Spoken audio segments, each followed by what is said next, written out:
Welcome to Acre Farm.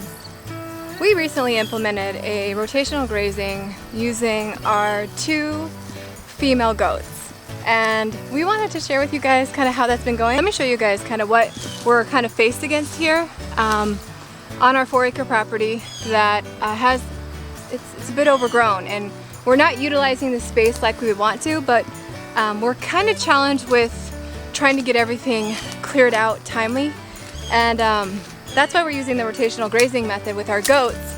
And I'm going to work my way back to the goats because we also worked on another paddock. Let's get to the paddock.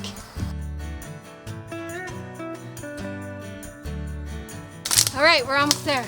We are almost there. Now we have the entire length of the property that actually is very similar to the roughage of this area. This is where we started the new paddock, and I'll show you where our girls, Blanche and Sophia, are at. But if you look, we've actually cleared out quite a bit of this area, and we did this on our last video. If you missed it, make sure you check it out. But we did order a premier fence. We ordered a fence that was meant for goats, and I'll kind of share with you the experience that we've recently had with the other fence that is not meant for goats, that is a poultry netting. So if you look at the squares, they're a little bit larger. The goats are not in this paddock, but we have cleared it out. And we will be rotating the goats here when they're done with this area here, and we'll put them in this paddock here, and we'll continue this method all the way down.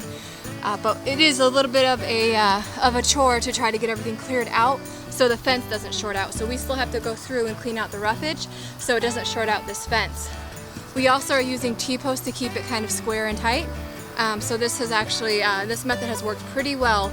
Let me show you what the girls have been up to. The girls are small but mighty, I will tell you that. So we did recently have an incident here with our girls that it's a lesson learned.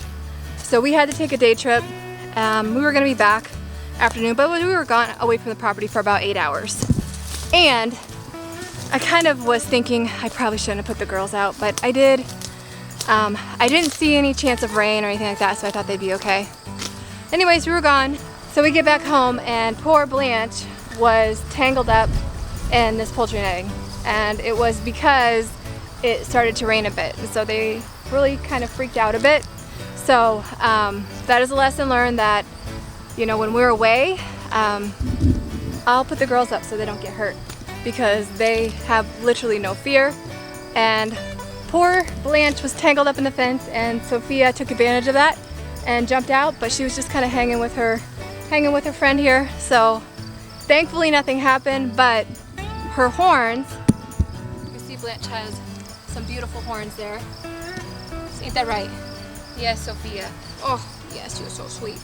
But she actually got tangled up. It was actually, I was a little worried because Blanche's horns got tangled up in this netting here, and it took a little bit to get her out of it, and the fence was on. So, but like I said, it's a lesson learned on our part. So let me give you guys an update on what they're doing. Remember what I told you, they're small but mighty. So this area here is filled with a bunch of mulberry bushes, and they've been clearing out a lot of the bushes. So yes, we're talking about you, Soph. We're talking about you. So they've been clearing out all of this area here. They've actually made quite a difference. So we will be able to come in, and they're going to be in here for, I would imagine, a couple more weeks, because we still have some foliage for them to clear up. And then get all this cleared out. We'll have to take out, obviously, the larger trees and get rid of these, and then continue to kind of clear this area, because the idea behind it is that we're going to clear this area. We're going to build a better windbreak with a permaculture type feel. So that's the plan. Who knows, maybe we'll add more goats to the property to keep pushing them along the way here. So I gotta get these girls inside.